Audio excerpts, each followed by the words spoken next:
예전에는 40살, 50살까지 살 때는 치매가 뭔지, 노년의 외로움이 뭔지도 모르고 살았어요.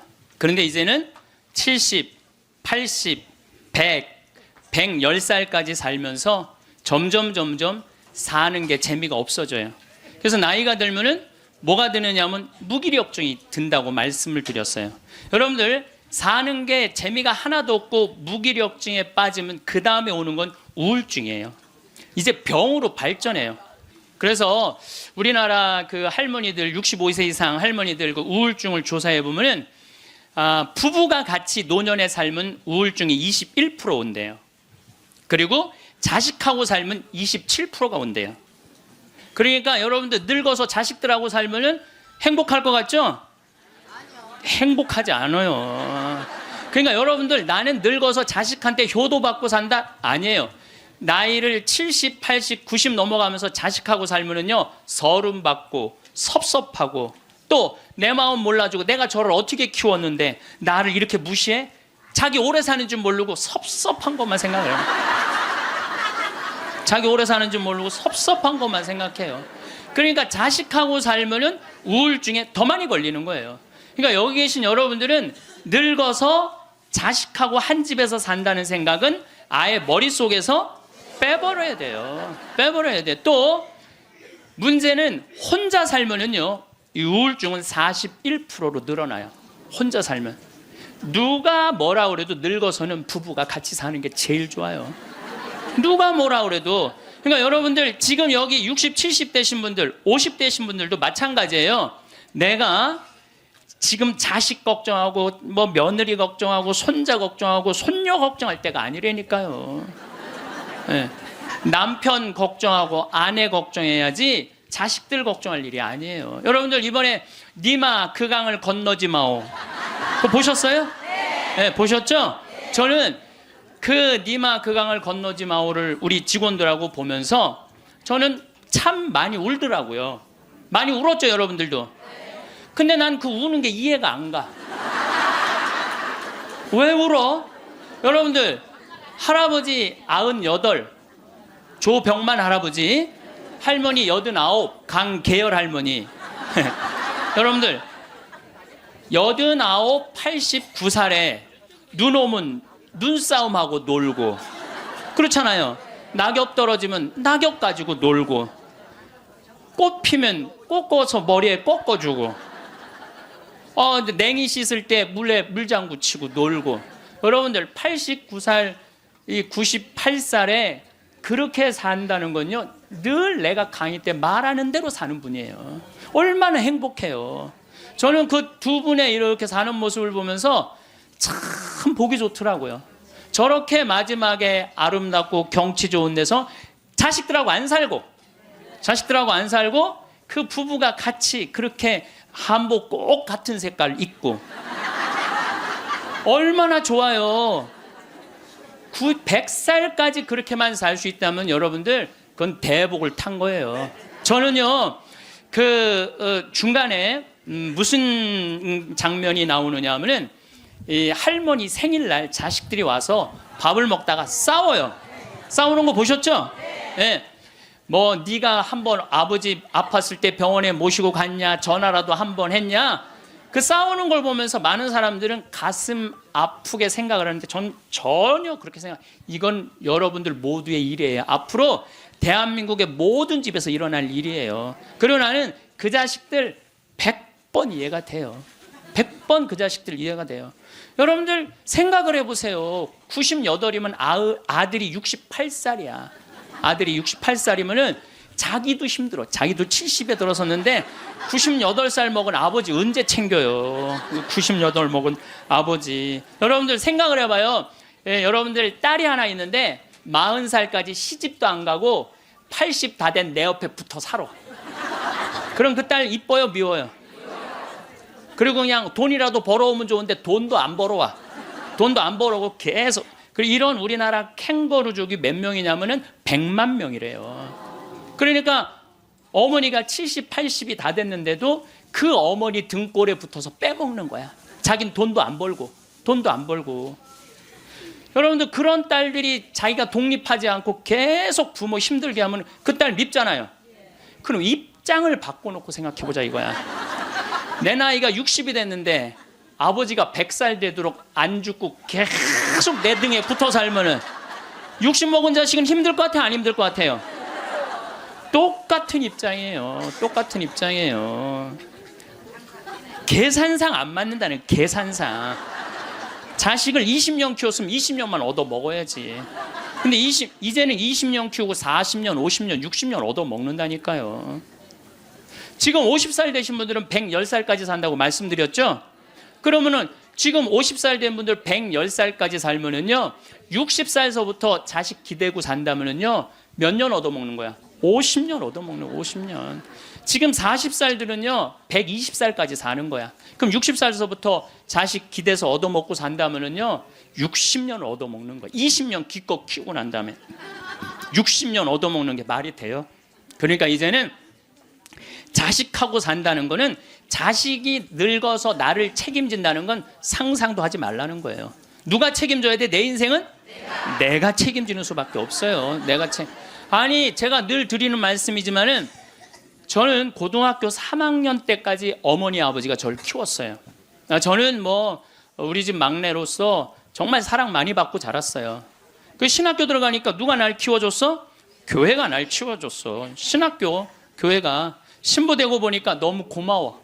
그래서 20년 동안 나 키워준 어머니 아버지한테 은혜를 갚으리라. 내가 받은 만큼은 돌려주리라.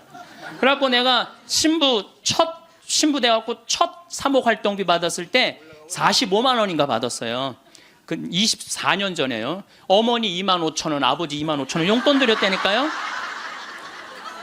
그렇게 20년 동안 한 달도 안 빠지고 용돈 드렸어요. 그 4년 전에 끝났어. 4년 전에 계산 끝났어요. 그런데도 어머니 아버지가 갈 생각을 안 하네. 아버지 85, 어머니 83인데 너무 정정하신 거예요. 근데 저는 괜찮아요. 왜냐하면 여러분들 저는 사실은 어머니 아버지를 전 참 많이 사랑해요. 이제는요 자식이 효도로 부모를 모시는 시대는 끝났어요. 자식이 부모를 얼마나 사랑하느냐가 결정적이에요. 너무 사랑하면 보고 싶잖아. 자꾸 같이 있고 싶고. 사랑은 그거 아니에요? 보고 싶고 같이 있고 싶고. 그러니까 아버지가 85이 돼도 어머니가 83이 돼도 항상 머릿속에는 시간만 되면 아버지 어머니 보러 가고 싶다, 이 생각을 좀 갖고 있어요. 이건 효도의 차원이 아니에요. 사랑의 차원이지. 그러니까 나는 또 어머니 아버지가 살아있는 게 좋아. 왜냐하면 어머니 아버지 죽으면 아무도 없잖아요. 마누라가 있어, 자식이 있어, 누가 있어. 어머니 아버지 죽으면 끝인데. 그래서 내가 어머니 아버지한테 꼭 하는 말이 있어요. 올해도 가서 말씀드렸어요. 어머니 아버지, 내가 70에 은퇴하니까 앞으로 딱 20년만 더 살아라. 그럼 아버지 105, 어머니 103이야. 그러니까 딱 20년만 더 살고 그땐 내가 안 붙잡겠다. 그땐 죽어도 된다. 저는 상관없는데 여러분들은 상관이 있어요. 왜 상관이 있느냐 하면은 70살 된 여러분들, 50, 60살 된 여러분들은 지금 나도 힘들지만 자식 결혼시켜줘야지, 또 뭐 책임져야 될 게 얼마나 많아. 그런데 늙은 어머니 아버지, 90, 100살 된 어머니 아버지까지 살아있다면은 이건 너무 힘든 거예요. 너무너무 힘든 거예요. 그러니까 인생이 즐거운 게 아니라 인생이 온통 짐이야, 짐. 그러니까 온통 짐이 되기 싫으면은요, 여러분들, 짐이 되기 싫으면요, 내 인생은 이제 내가 책임지는 거예요. 내 인생은. 그리고 여기 80 넘으신 분들 가운데 자식이 전화 안 한다고 섭섭해하지 말아요. 자식이 전화 안 한다고.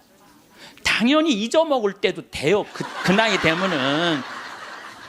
그 나이 되면 잊어먹을 때도 돼요. 어머니 아버지가 있는지 없는지도 모르는데 무슨 전화야, 전화는. 그리고 정 목소리 듣고 싶으면 본인이 하세요. 전화기 째려보고 있지 말고. 1번 누르면 큰아들, 2번 누르면 작은 아들 나오는데 그걸 못하고 이놈의 새끼들이 손가락이 없어, 발가락이 없어, 왜 전화를 안 해? 자기가 하면 되지. 그래서 늙어서는 뭐를 버려야 되냐면 거지 근성을 버려야 돼요. 누가 나한테 해주겠지, 날 찾아와 주겠지, 이런 생각 절대 하지 말라는 거예요. 이제 여러분들 내 인생을 내가 책임지는 방법은 딱 한 가지밖에 없어요. 자식 학원 끊는 거예요. 자식 학원 끊고 대학 다닌 자식 있으면 휴학시키고, 그리고 결혼은 네가 벌어서 가라고 그러는 거예요. 이 대한민국 이 세 가지가 안 되잖아요. 그럼 모두가 불행할 수밖에 없어요. 근데 우리나라 애들이 지금 얼마나 허약하냐 하면 우리 생태마을은 참 일이 1년 내내 일이 너무너무 많아요. 그래서 사람이 많이 필요해요. 사람이 많이 필요해갖고 내가 고등학교 졸업생들 많이 뽑았어요. 근데 10명 중에 9명은 가요. 일주일도 일을 못하고. 10명 중에 9명이 왜 일주일도 못하고 가는 줄 알아요? 초등학교, 중고등학교 24시간 책상에만 앉아 있었던 애들이야. 책상에만. 그러니까 끈질기게 노동을 하는 걸 배워본 적이 없어. 여러분들 유럽 아이들, 미국 아이들은요, 이 스포츠를 너무너무 중요하게 여겨요. 그래서 토요일 날 일요일만 되면은 엄마 아빠들이 애들 운동하는 거 계속 지켜봐요. 그래서 내가 이번에도 미국 쪽에 이 워싱턴 쪽에 강의를 갔는데 그러더라고요. 여기 우리 사회는요, 운동을 못하면은 사람 대접을 못 받는다는 거예요. 자기 아들 지금 럭비를 시킨대. 우리나라 럭비를 시키는데 초등학교 6학년 애야. 너무너무 럭비를 잘한다는 거예요. 그러니까 그 럭비 데리고 다니는 게 일이야. 그러니까 걔네들은 기본 끈기가 있는 거야. 운동을 하니까. 근데 우리나라 애들은 운동이 어디 있어? 국어, 영어, 수학 외우느냐고 그냥 대학교 때까지 책상에 앉아 있는 거야. 이런 애들이 생태마을에 가고 아침 9시부터 저녁 6시까지 일을 해봐요. 못 견뎌요. 뭐 하루 만에 가는 놈, 이틀 만에 가는 놈, 일주일 만에 가는 놈. 제가 그 돌아가는 아이들을 보면서 이거 큰일 났구나. 대한민국 이거 큰일 났구나. 전부 머리 쓰는 일만, 그것만 일이라고 생각하고 노동을 귀하게 여기지. 여러분들 노동을 귀하게 여기지 않으면요, 그 사회는요 끝나는 수밖에 없어요. 로마가 왜 망했어요? 자기 나라 지키는 용병 다 용병 갖다 써갖고 망한 거예요. 우리나라도 지금 외국인 노동자들 엄청나게 들어오잖아요. 그러니까 중소기업에 가보면 전부 사람이 없다고 난리야. 그런데 국가에 보면은 지금 애들 캥거루족이 100만 명에 취직 못하는 애들 200~300만 명이 넘게 집에서 그냥 노는 거야. 아무 일도 안 하고 엄마 돈 빼먹는 거죠. 엄마 아빠 등골 빼먹는 거예요. 그거는 엄마 아빠의 등골만 빼먹는 게 아니라 80, 90까지 살 엄마 아빠 등골까지 다 빼먹는 거예요.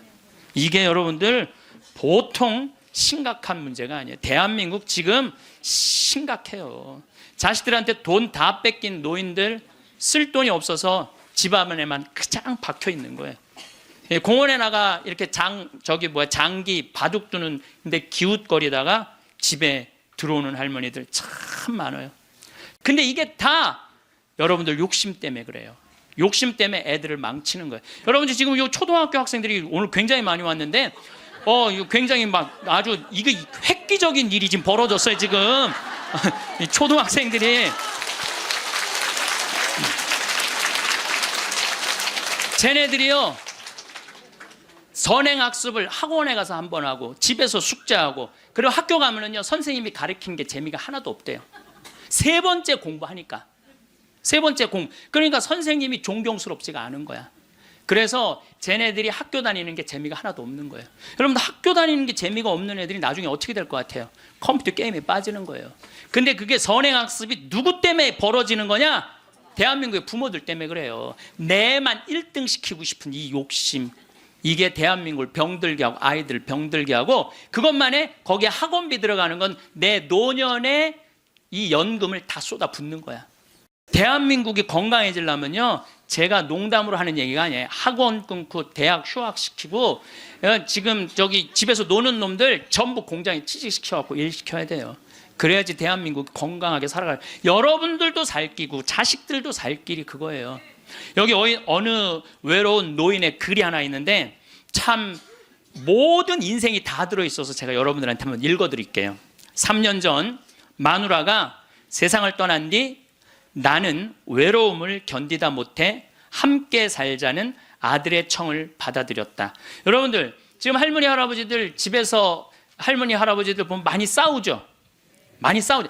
그게 얼마나 큰 행복인지 몰라요. 싸우는 것도 행복이에요. 싸울 남편도 없잖아요. 그럼요 그거 얼마나 외로운데요. 외로울 수밖에 없어요. 나는 내가 강의 때 핸드폰 울려도 한 번도 신경질을 부린 적이 없어. 내가 나는 아늑하고 편안한 아들네 집에서 학교 간 손자들과 직장에 나간 아들과 며느리가 돌아오는 저녁 때를 기다렸다. 그러니까 자식 집에 들어가서 살아도요, 혼자인 거예요. 혼자인 거예요. 아이들이 있어 집안 분위기가 활기찰 것이라고 기대했지만 손자 녀석들은 학교에서 돌아오자마자 늘 숙제하느라고 바빴다. 공부하느냐고 할머니 할아버지랑 놀아줄 시간 없다는 얘기예요. 하루에 한 번 저녁 시간에 온 식구가 모였는데 식사 분위기는 대체로 딱딱했다. 가끔 어린 손자가 학교에서 일어난 일을 얘기하며 깔깔대면 제 어미가 할아버지 앞에서 떠들면 못 써 하고 야단을 쳤다. 사실 나는 녀석들이 짓거리는 일이 즐거웠는데 말이다. 차를 마실 때라도 두런두런 이야기를 나누면 좋으련만 아들이 아버님 늦었습니다. 이제 그만 주무시지요 하고 말하면 나는 잠이 오지 않아도 내 방에 가야 했다. 감옥이죠, 감옥. 바깥에 나가고 혼자 있을 수도 없고 자식하고 산다고 행복한 게 아니라니까요. 그러던 어느 날 이웃 노인 몇 사람과 오래간만에 즐겁게 마작을 하다가 시간 가는 줄 몰랐다. 그러다 저녁에 퇴근한 며느리에게 그 노인들 식사를 같이 부탁했는데 며느리가 진수성찬을 차려 올렸다. 그런데 이튿날 아침이었다.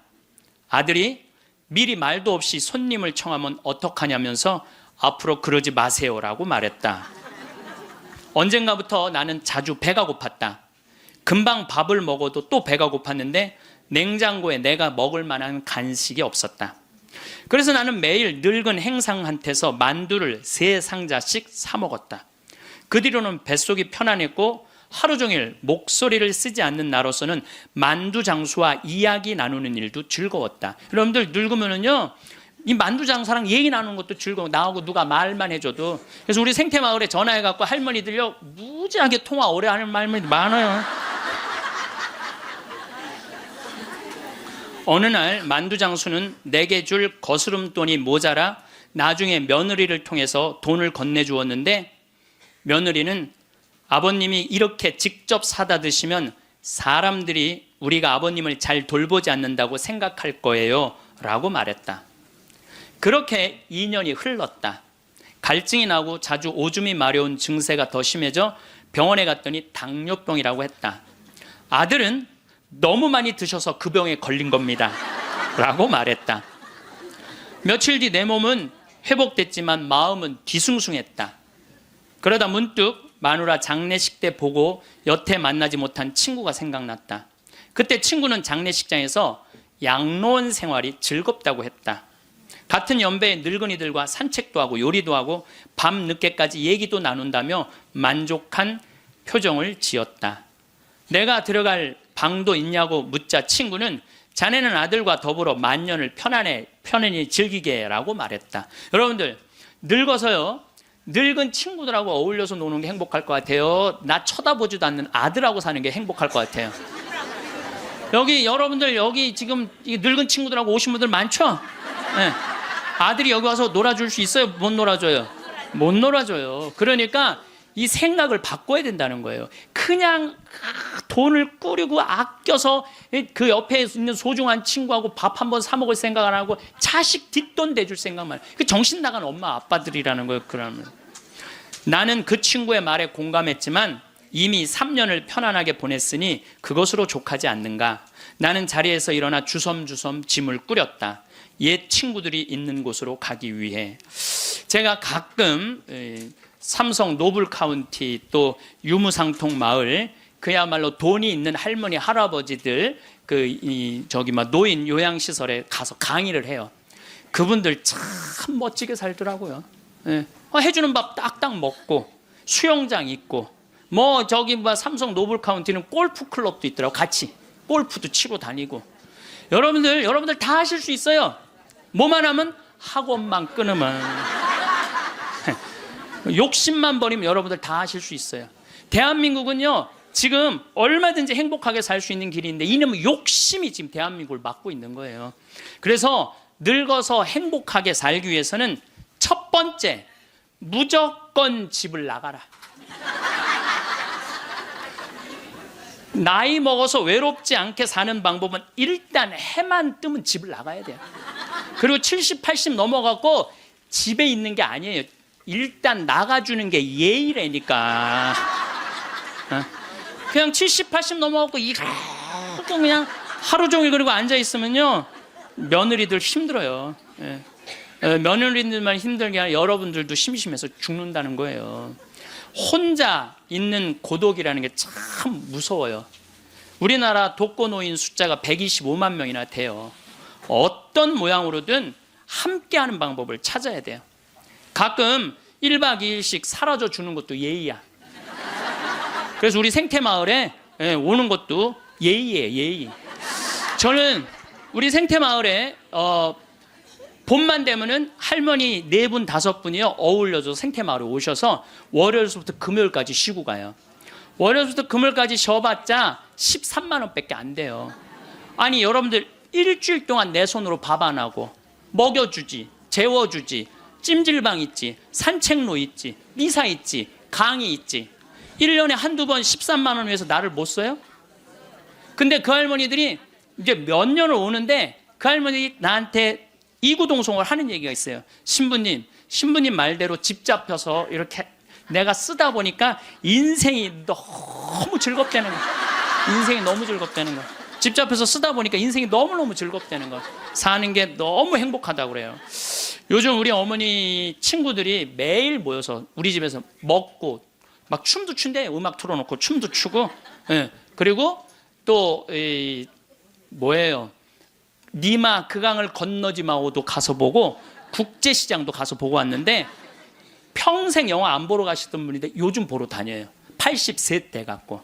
근데 어머니가 하시는 말씀이 이제 사는 게 재밌대. 쓰니까 재밌는 거 쓰니까. 여러분들 국제시장에 유일한 내 귀에 들어오는 단어가 딱 하나 있어요.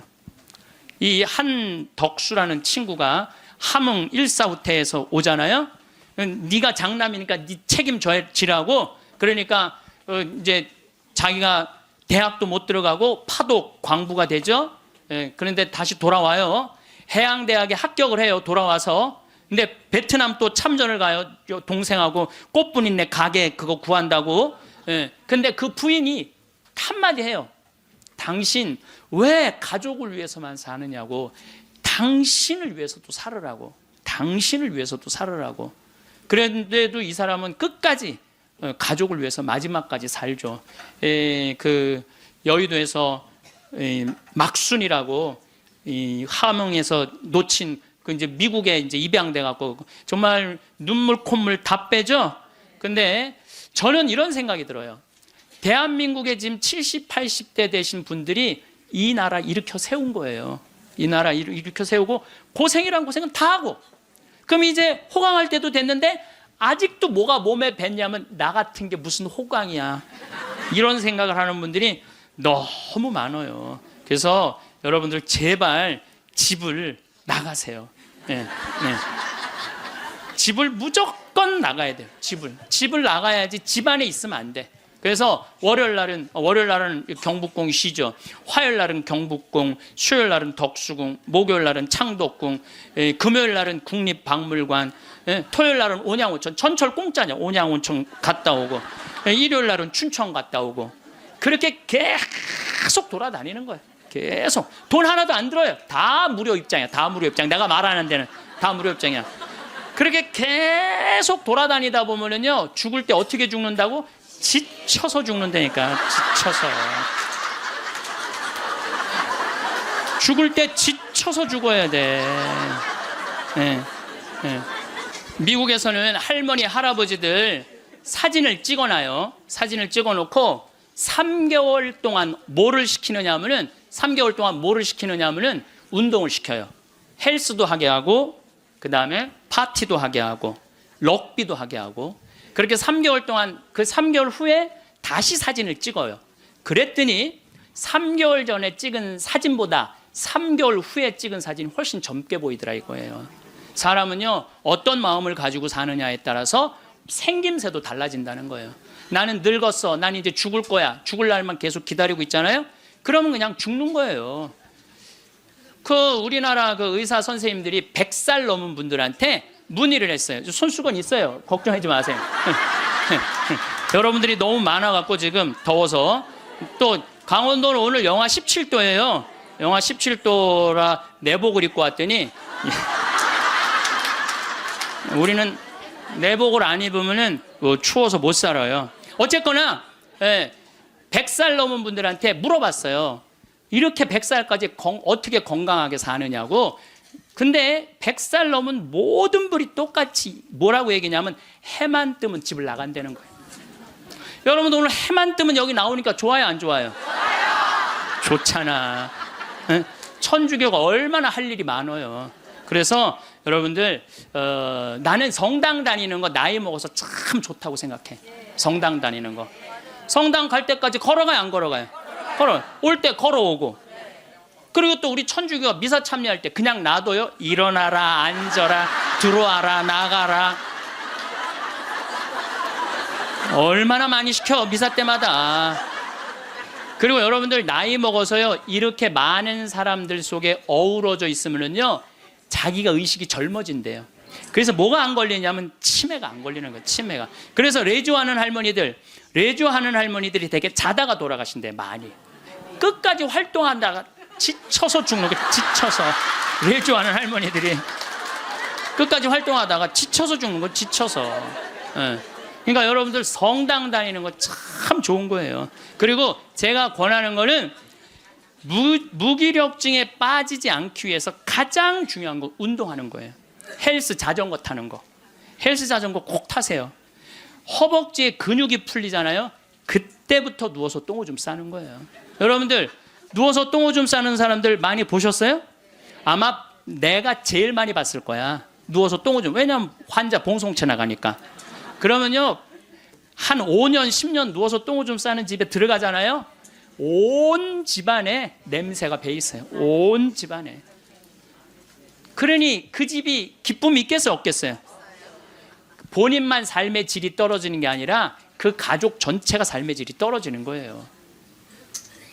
또 내가 또 가정방문 간다고 또 청소해놓고 향수는 뿌려갖고 이게 향수하고 섞여갖고 무슨 냄새인지 구분이 안 돼.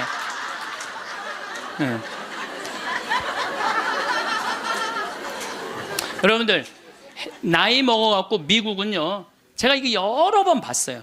미국은요 90살이 넘어서 다리가 풀려갖고 거동을 못하는 분들한테 의사가 약 처방 안 해요. 뭘 처방하냐면 헬스장 가라고 그래요. 헬스장. 왜냐하면 몸에 근육이 있으면요 잠도 잘 와요. 몸에 근육이 있으면 잠도 잘 오고, 또 몸에 근육이 있으면 누워서 똥오줌 안 싼다는 거예요. 그래서 어떤 할아버지는 헬스를 하면서부터 어깨가 넓어져갖고 양복을 다시 맞추고 춤도 추고 그런다는 거예요. 또 나이 먹어갖고 좋은 건 춤추는 거예요. 이게 나이 먹어갖고 춤처럼 좋은 게 없다는 거예요. 가장 자연스러운 운동 중에 하나가 춤이라는 거예요. 그래서 요새 노인복지관에서 춤 프로그램이 참 많잖아요. 가서 춤만 추세요. 또 눈이 맞아갖고 막 뭐 결혼을 하느니 마느니.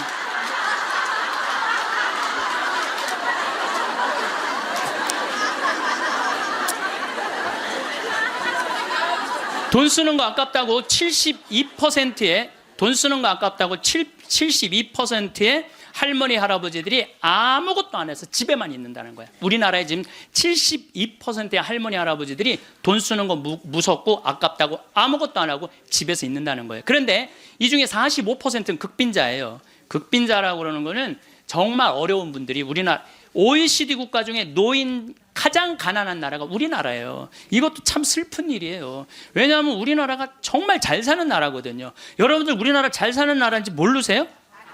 알죠? 잘 살아요. 이번에도 뭐 1조 1000억 달러를 달성하고 무역 흑자 500억 달러가 넘는 나라예요. 그런데 노인들은 OECD 국가 중에 가장 가난해. 이게 참 슬픈 일이에요. 근데 어쨌든 45%는 정말 쓸 돈이 없는 할머니 할아버지들이에요. 그런데 나머지 27%는 돈 쓰는 게 아까워서 못 쓰는 분들이에요. 27%는 여러분들이 여가 활동도 하지 않고 27%의 할머니들 아무것도 안 하면 이 할머니들이 뭐 하는 거냐면 나중에 누워서 똥오줌 싸는 거예요. 여러분들 이 돈 간병인 병원비로 다 씁니다. 안 쓰는 거. 한국인이 평생 살면서 남성이 의료비로 얼마를 쓰냐면 7,400만 원을 쓴대요. 여성이 몇 퍼센트를 쓰냐면 8,700만 원을 쓴대. 여성이. 그러니까 여자들이 남자보다 1,300만 원을 더 쓰는 거예요. 그런데 왜 더 쓰느냐 하면은 오래 살아서 더 쓰는 거야. 똑똑하시네. 오래 살아서 더 쓰는 거예요. 그런데 4,300만 원, 65세 이상이 8,700만 원 중에 4,300만 원을 65세 이상 쓴다는 거예요. 그러니까 늙어서 병원비를 다 쓰는 거야. 늙어서 병원비를 다 쓰는 거야. 이 돈, 내가 보긴 이 돈 4,300만 원 가지고 수영장 다니고 헬스장 다니고 놀러 다니는 대로 쓰고, 그런 분들 돌아가실 때 그냥 지쳐서 죽는 거예요. 그런 분들이. 제 생각에는 여러분들 운동 헬스장 요즘 7만 원 내지 8만 원 해요. 그럼 그 헬스장만 다녀도요 50년 다닐 수 있어요. 50년. 병원비 다른 거 말고 여러분들이 쓰는 병원비를 가지고만 해도 50년 헬스장 다닐 수 있어요. 자, 이제 헬스장 얘기를 좀 할게요. 제가 왜 헬스장을 굉장히 중요하게 여기느냐 하면은 나이를 먹어서는요 근력 운동을 해야 돼요. 40살이 넘어서부터 몸에서 1%씩 근육이 빠져나가요. 1%씩 근육이 빠져나가면은 80살 되면 거의 다 빠져나가는 거예요. 그럼 뭐만 남아? 뼈만 남는 거예요. 뼈만 남으면 그 다음 뭐 하는 거야? 눕는 거예요. 그래서 그 근육을 보충해 주려면 고기도 일주일에 한 번은 먹어야 되고, 또 헬스장. 자, 신부님 저 돈이 하나도 없어요. 신부님은 맨날 돈 있는 사람 얘기만 해요. 여러분들 우리 평창은요, 평창 종합운동장에 건강증진센터가 있는데, 헬스장이 있는데 무료예요. 무료. 이게 우리 평창만 무료가 아니라 여러분들 주위에 무료 헬스장 널려 있어요. 그러면은 아침에 나가갖고 헬스장 가면은요 젊은 사람도 구경할 수 있고, 내 몸에 맞게만 하면은요 1시간, 2시간 얼마든지 시간 보낼 수 있어요. 그 옆에 목욕탕 딸려 있으면 목욕탕. 그리고 저녁에 집에 들어오면은요 자지 말라 그래도 쓰러져서 자요. 네, 자지 말라 그래도 쓰러져서 자요. 근데 문제는 뭐냐면은 할머니들 중에 이런 분들이, 신부님 나이를 먹으니까 잠이 안 와. 이런 분들은 왜 잠이 안 오냐면 하루 종일 소파에 앉아갖고 여러분들 누워서 똥오줌 싸는 아버지를 모시면서 어떤 분이 일기를 썼어요. 극히 일부만 제가 옮겨놓을게요. 이 참 내용이 참 가슴이 참 짠해요. 이 더 기가 막힌 내용도 있는데 내가 이 방송이라 정말로 정말 우리들이 들을 만한 객관적인 내용만 쓴 거예요. 어제는 불효를 했다. 기저귀 찬 채로 거실로 나가려는 아버지와 어머니의 실랑이가 벌어지고 급기야는 누워서 발길질하는 아버지의 폭력으로부터 어머니가 먼저 돌아가실 지경에 이르렀다. 여러분들 마지막에 똥오줌 싸고 이런 분들, 치매에 걸린 분들은요 막 뱀이 막 기어간대요. 천장에 뱀이 기어가고 천장이 막 무너지는 것 같고 극도의 공포에 사로잡힌대요. 그러니까 치매 걸리는 게 진짜 똥오줌 싸는 것보다 더 무서운 게 뭐예요? 치매 걸리는 거예요. 근데 진짜 무서운 건 치매에 걸려갖고 똥오줌 싸는 거예요. 네, 치매에 걸려갖고. 그리고 집 나가갖고 치매 걸리는 부모님 잃어버리면은 자식들이 또 얼마나 애가 타요. 그리고 막 짓기 다 망가뜨려 놓고. 참 이런 못할 짓을, 이게 이유가 딱 한 가지라니까요. 안 죽어서 생기는 일이에요. 안 죽어서. 자, 여기 그러니까 이 할아버지가 이제 할머니를 막 때렸나 봐요. 밤이면 더욱 기승을 부리는 망령. 이미 아버지의 영혼의 절반은 잡기에게 농락당하는 처지에 이른 것이니 이 집안을 어찌할꼬. 부처님께 3배 후, 불교 신자예요. 부처님께 3배 후 죽비를 들어 아버지 양쪽 발바닥을 호되게 내리쳤다. 여러분들 늙으면 자식이 부모 때린다는 얘기 많이 들었죠? 때릴 수밖에 없대요. 때릴 수밖에 없대요. 때려야지 컨트롤이 되니까. 하늘은 어찌 나를 이토록 침통하게 만드는 것일까? 아버지가 돌아가셨다. 염을 할 때 무릎 꿇고 용서를 빌었다. 잘못했습니다. 용서해 주세요. 용서해 주세요. 수도 없이 눈물로 용서를 빌었다. 그러니까 제 생각에는 자식들한테 이런 고통 주기 싫으면은 자기 인생은 누가 책임지는 거야? 자기가 책임져야 돼. 나이 들어 자식에게 의존하는 마음 자체를 없애야 돼요. 끝까지 내 힘으로 화장실 가고 돌아다닐 수 있을 때까지 돌아다니라는 거예요. 저는 지난 가을에 우리 어머니 아버지가 우리 생태마을에 오래간만에 오셨어요. 근데 아버지가 주치를 참 잘 캐요. 아버지 산삼도 잘 캐지만 주치, 3대 명약이 있다고 그러잖아요. 산삼, 주치, 동충하초. 근데 우리 아버지는 산삼도 캐서 나 먹이고 동충하초도 주치도 캐서 먹여요. 그러니까 우리 아버지가 가을 내내 산에 다니면서 주치를 캤어요. 인터넷 가서 찾아보세요. 네. 그게 우리 보통 서민들이 먹는 산삼만큼 좋은 약이라고 그래요. 그러니까 빨간 건데 어쨌든 그거를 아버지가 가을 84살 드신 아버지가 아침만 해만 뜨면 산에 올라가셨어요.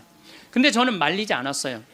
왜 말리지 않았느냐면은 그게 아버지의 기쁨이고 그 걱정은 되죠. 84살에 산에 들어가고 길을 잃어버리거나 낙상을 하거나 그럼 걱정은 돼요. 그래도 나는 아버지 그냥 산에 가시게 했어요. 왜냐하면 아까 그 외로운 노인의 얘기처럼 아버지 방에 들어가서 쉬시라고 가만히 있으라고 그게 노인한테 못할 짓인 거예요. 그래서 산에 가고 얼마나 신나게 주치를 캐오고 더덕도 이게 산에 이제 주치를 캐갖고 오면은 그게 자랑스러우신 거야. 그래갖고 큰 걸 캐오시면 내 손을 꼭 잡고 당신 방에 데리고 들어가세요. 큰 거 보여주려고 이게 신부님 이게 한 50년 된 거라고. 그럼 나는 다른 거 하나 이야 우리 아버지 최고다. 우리 아버지 최고다. 역시 우리 아버지가 최고로 멋있는 분이다. 그 아버지 너무너무 신나게 가을 내내 산에 다니면서 주치를 캐셨어요. 어머니는 또 그거 다려갖고 내가 강의 이제 지난 대림절에 하루도 안 쉬고 강의 다니잖아요. 그럼 밤 12시까지 기다리고 있는 거예요.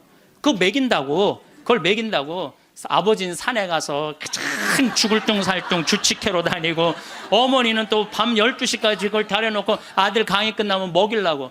근데 저는 한편으로는 늙은 분들을 너무 고생시키는 거 아닌가 이런 생각이 드는 반면 아니다. 저러다가 차라리 지쳐서 돌아가시는 게 낫다. 그래서 내가 어머니 아버지한테 올 봄에는 아까 명동에 와서 그 신발을 이렇게 신발 가게에 보면서 내년엔 올 봄에는 신발을 좀 더 가벼운 걸 사드려야 되겠다. 산에 더 다니시게. 내가 살고 있는 집 이름이 성 필립보 생태마을이에요. 근데 이 필립보 생태마을은 내가 신학생 때부터 본당 신부님을 모시고 보좌 신부 때도 모셨던 김창림 필립보 신부님이 저서 저한테 주신 거예요, 선물로. 그러니까 그 아름다운 장소에 너무 아름답게 저서 주셨잖아요. 근데 그래서 신부님 본명이 필립보예요. 그래서 필립보, 성 필립보 생태마을이에요. 근데 이분이 2012년 5월 17일 저녁 8시 17분에 내 품에서 돌아가셨어요. 87세의 나이로. 근데 내가 이분의 돌아가심을 보면서 참 죽음에 대해서 많이 묵상을 했어요. 이 얘기는 내가 다음 시간에 하도록 하고 지금은 마침 기도로 이혜인 수녀님 기도를 바치겠습니다. 어느 노인의 고백이라는 기도입니다. 성부와 성자와 성령의 이름으로. 하루 종일 창밖을 내다보는 일이 나의 일과가 되었습니다. 누가 오지 않아도 창이 있어 고맙고 하늘도 구름도 바람도 벗이 됩니다.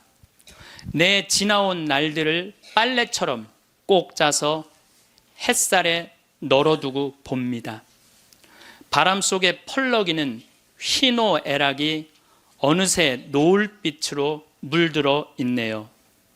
이왕이면 외로움도 눈부시도록 가끔은 음악을 듣습니다.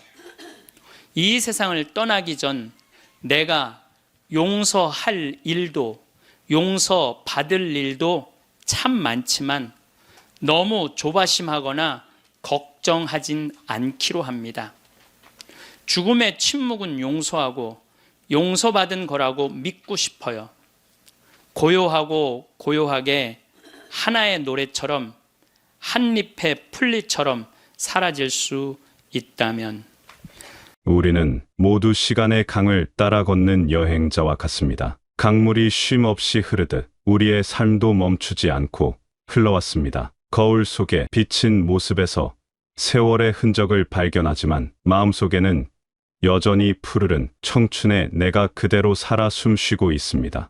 때로는 그 간극이 낯설게 느껴지기도 합니다. 몸은 시간의 흐름을 정직하게 기록하지만 우리의 영혼은 시간을 초월하여 존재하기 때문입니다. 손바닥에 새겨진 주름 하나하나가 삶의 이야기를 담고 있고 눈가의 잔주름은 웃음과 눈물의 흔적을 고스란히 간직하고 있습니다. 흰머리 한 올 한 올에도 세월의 무게가 담겨 있고 거칠어진 손끝에는 수많은 일들을 해내온 흔적이 남아 있습니다. 우리는 이 모든 시간의 증거들을 바라보며 때로는 아쉬움을, 때로는 감사함을 느낍니다. 하지만 중요한 것은 우리가 여전히 살아있다는 것, 여전히 감정을 느끼고 생각할 수 있다는 것, 그리고 여전히 새로운 하루를 맞이할 수 있다는 것입니다. 살아온 날들이 길어질수록 우리는 홀로 있는 시간에 익숙해집니다. 분주했던 아침이 지나고 가족들이 각자의 삶을 찾아 떠난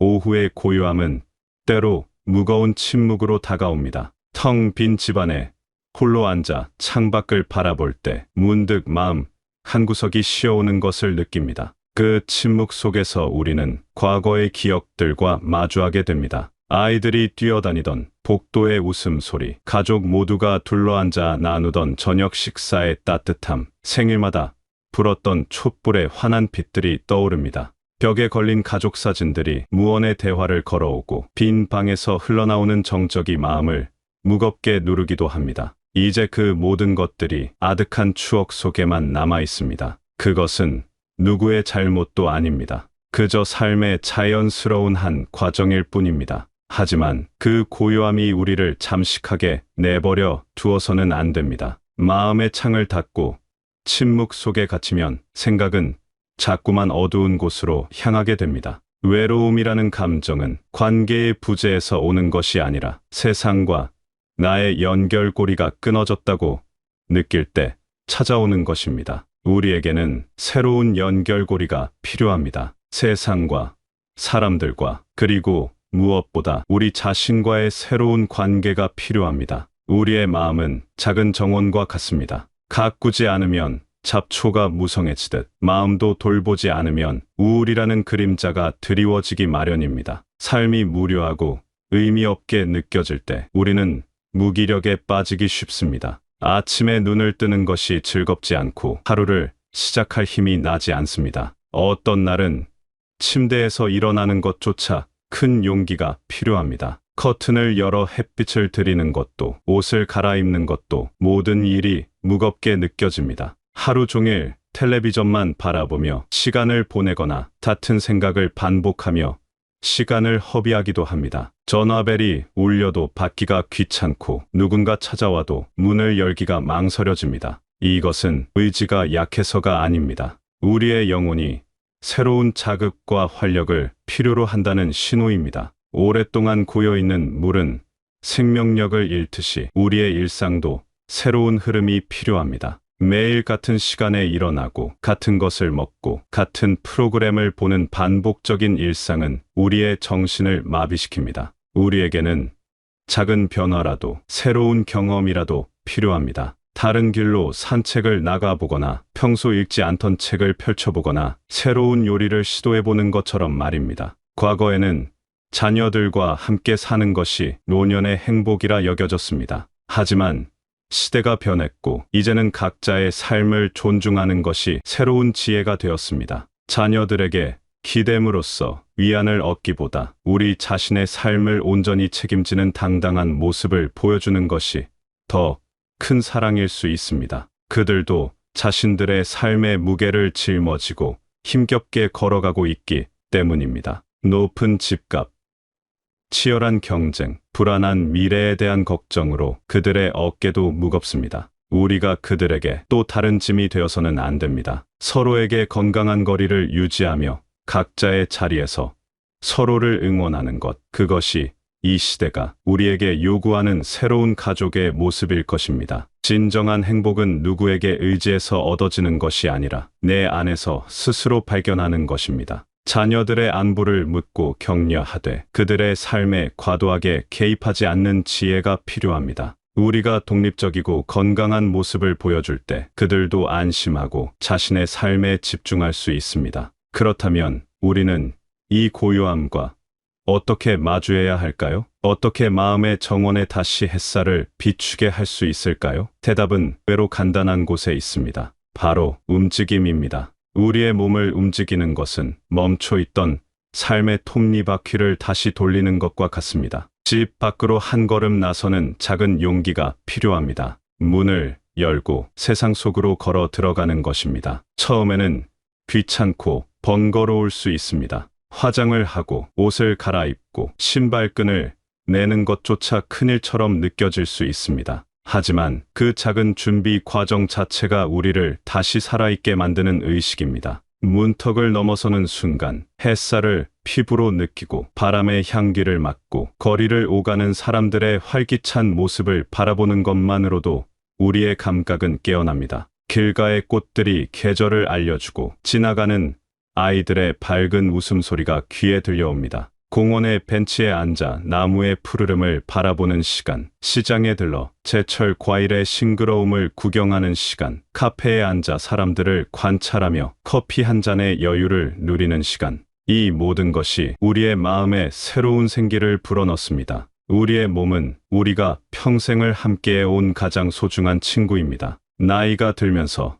몸의 근육이 자연스럽게 줄어드는 것은 어쩔 수 없는 일입니다. 관절이 뻣뻣해지고 숨이 쉽게 차고 예전처럼 빠르게 움직일 수 없게 됩니다. 하지만 그렇다고 해서 모든 것을 놓아버릴 필요는 없습니다. 꾸준한 움직임은 우리 몸의 시간을 되돌릴 수는 없지만 시간의 흐름을 건강하게 만들어 줄 수는 있습니다. 가벼운 산책, 맨손 체조, 좋아하는 음악에 맞춰 몸을 흔드는 것, 계단 대신 엘리베이터를 이용하던 습관을 바꿔보는 것, 무엇이든 좋습니다. 중요한 것은 오늘 나는 움직였다는 사실입니다. 움직임은 단순히 신체를 단련하는 것 이상의 의미를 가집니다. 그것은 나의 존재를 확인하는 행위이며 세상과 교감하는 방식입니다. 걸을 때마다 우리는 땅과 연결되고 호흡할 때마다 공기와 하나가 되며 햇빛을 받을 때마다 자연과 소통합니다. 이런 작은 연결들이 모여 우리에게 살아있다는 실감을 줍니다. 규칙적인 운동은 불필요한 의료비를 줄여 그 돈으로 우리 삶을 더 풍요롭게 만드는 데 사용할 수 있게 합니다. 병원비로 쓸 돈으로 멋진 옷을 사 입고 친구와 차를 마시거나 평소 가보고 싶었던 곳으로 짧은 여행을 떠날 수도 있습니다. 좋은 책을 사거나 취미활동에 투자하거나 맛있는 음식을 먹을 수도 있습니다. 몸이 건강하면 마음에도 여유가 생기고 삶을 더 긍정적으로 바라보게 됩니다. 아프지 않다는 것만으로도 감사한 일이지만 건강할 때는 그 소중함을 잘 모릅니다. 하지만 조금이라도 아프거나 불편하면 건강한 몸이 얼마나 큰 축복인지 깨닫게 됩니다. 예방이 치료보다 낫다는 말은 결코 빈말이 아닙니다. 우리는 너무 오랫동안 자신보다 가족을 위해 헌신하며 살아왔습니다. 자녀들의 교육비, 결혼자금, 손자, 손녀들의 용돈까지 언제나 남을 먼저 생각하며 살아왔습니다. 이제는 우리 자신을 위해 시간과 정성을 투자해야 합니다. 그것은 이기적인 것이 아니라 남은 삶을 충만하게 살아가기 위한 당연한 권리입니다. 평생 남을 돌보느라 미뤄왔던 취미활동을 시작해보거나 젊었을 때 배우고 싶었지만 기회가 없었던 것들을 배워보는 것도 좋습니다. 그림을 그리거나 악기를 배우거나 새로운 언어를 익히거나 원예에 도전해보는 것들 말입니다. 나이는 새로운 도전을 막는 장벽이 아니라 더 깊이 있게 무언가를 즐길 수 있는 성숙함을 의미합니다. 건강한 몸과 마음으로 자녀들 곁에 오래도록 함께하는 것, 그것이 우리가 줄 수 있는 가장 큰 선물이기도 합니다. 우리가 활기차고 건강한 모습으로 살아갈 때 그들도 노년에 대한 두려움보다는 희망을 품게 됩니다. 삶의 희극과 비극을 껴안으며 삶은 멀리서 보면 희극이지만 가까이서 보면 비극이라는 말이 있습니다. 하지만 우리는 그 희극과 비극을 모두 끌어안고 살아가는 존재입니다. 지나온 세월 속에는 기쁨의 순간도 눈물의 순간도 모두 담겨 있습니다. 첫 자녀를 품에 안았던 벅찬 감동, 사랑하는 이를 떠나보내야 했던 슬픔, 꿈을 이뤘을 때의 성취감, 실패했을 때의 좌절감까지 그 모든 시간이 모여 지금의 우리를 만들었습니다. 때로는 후회되는 선택들도 있었고 다시 돌아간다면 다르게 하고 싶은 일들도 있습니다. 하지만 그 모든 경험들이 우리를 더 깊이 있는 사람으로 만들어 주었습니다. 완벽하지 않기 때문에 인간다운 것이고 상처가 있기 때문에 타인의 아픔을 이해할 수 있는 것입니다. 그러니 과거의 후회나 미래의 불안에 얽매여 현재의 소중한 순간을 놓치지 마십시오. 오늘이라는 선물을 온전히 받아들이고 지금 이 순간에 감사하며 살아가십시오. 지금 이 순간 살아 숨 쉬고 있다는 것 자체로 우리는 충분히 가치 있는 존재입니다. 세상이 우리에게 무엇을 요구하든 우리가 얼마나 생산적이어야 하든 그런 것들은 중요하지 않습니다. 우리는 단지 존재하는 것만으로도 의미가 있습니다. 오늘 하루 따스한 햇볕 아래 잠시 멈춰 서서 깊은 숨을 한번 쉬어 보십시오. 공기가 폐로 들어오고 나가는 것을 느껴보십시오. 심장이 규칙적으로 뛰는 소리에 귀 기울여 보십시오. 이 모든 것이 얼마나 신비로운 일인지 생각해 보십시오. 그리고 묵묵히 걸어온 자신의 삶을 따뜻하게 안아주십시오. 완벽하지 않았을지라도 실수도 많았을지라도 당신은 최선을 다해 살아왔습니다. 당신의 삶은 그 자체로 이미 충분히 위대하고 아름답습니다. 앞으로 남은 시간들도 소중합니다. 그 시간을 어떻게 채워나갈지는 당신의 선택입니다. 움직이십시오. 웃으십시오. 사랑하십시오. 그리고 무엇보다 자신을 사랑하십시오. 살아가는 모든 이들의 오늘이 평안하고 내일이 희망으로 가득하기를 바랍니다. 우리 모두는 시간의 강을 따라 걷는 동반자들입니다. 서로를 격려하며 함께 걸어갑시다.